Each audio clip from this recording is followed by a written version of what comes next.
Det här har varit ekonomivetenskapens centrum i över 30 år. 22 av alla Nobelpristagare i ekonomi kommer härifrån, University of Chicago.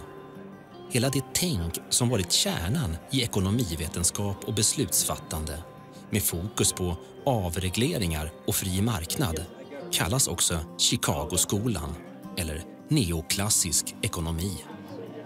Nobelpristagaren Robert Lucas är teoribyggets kanske allra största. Was this a nobody could foresee it event? It's not a question of if you see some ice on your steps, then you're concerned that somebody's going to come to your house and trip and fall on the ice. But you can't predict exactly when somebody's going to come and trip and fall on the ice. All you can predict is that the situation is unsafe and holds the potential for real trouble. Det låg enligt Lucas i sakens natur att krisen var omöjlig att förutse. Enligt neoklassisk teori är marknader effektiva och rationella. De bygger blixtsnabbt in all information, allt alla vet, och sätter därför bästa möjliga pris på exempelvis bostäder.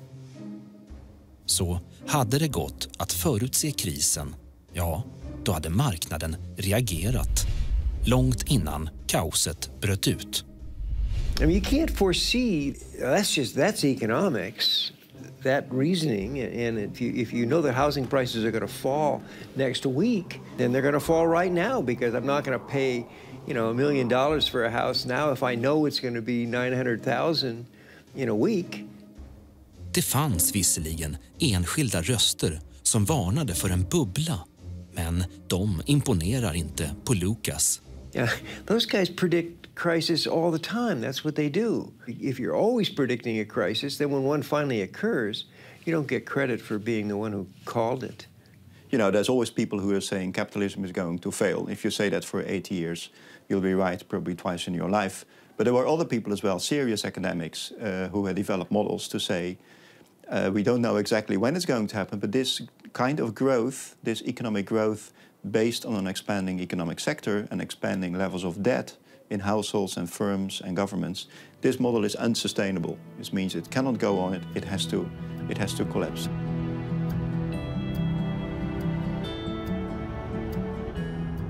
En av de få som enligt Beisumer på ett rigoröst sätt varnade för kollapsen var australiensaren Steve Keen. It isn't remarkable that I saw the crisis coming. It's remarkable that the vast majority of economists didn't. Det fanns enligt Keen en högst påtaglig varningsklocka inför krisen.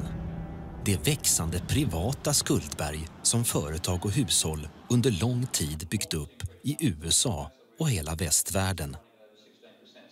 The only period in economic history where the ratio of private debt to GDP is behaving similarly to it the way it is now is the Great Depression.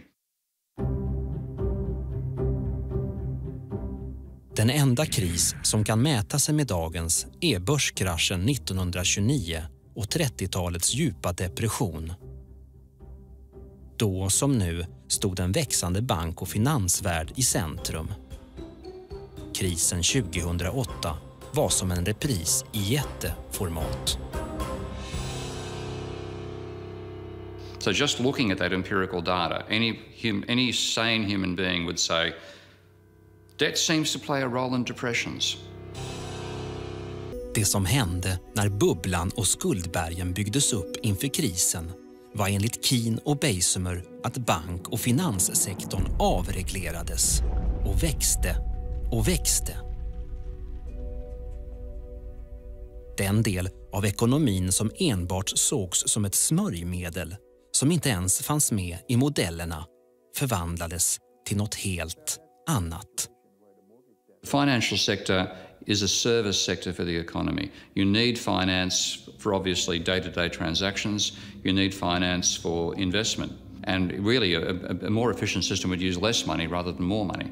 The finance sector, past a certain size therefore, goes from being something which is the necessary lubricant in the system to a parasite. I USA tredubblades finanssektorns storlek från 80-talet och framåt. Hela ekonomin blev allt mer skulddriven. If you believe that financial expansion never happens in a perverse way, and that was the general mood in most of the 1990s and the 2000s, then there is no reason to see a crisis coming or even to start thinking about, is it possible that we are building up towards a crisis now? Det såg bra ut på ytan.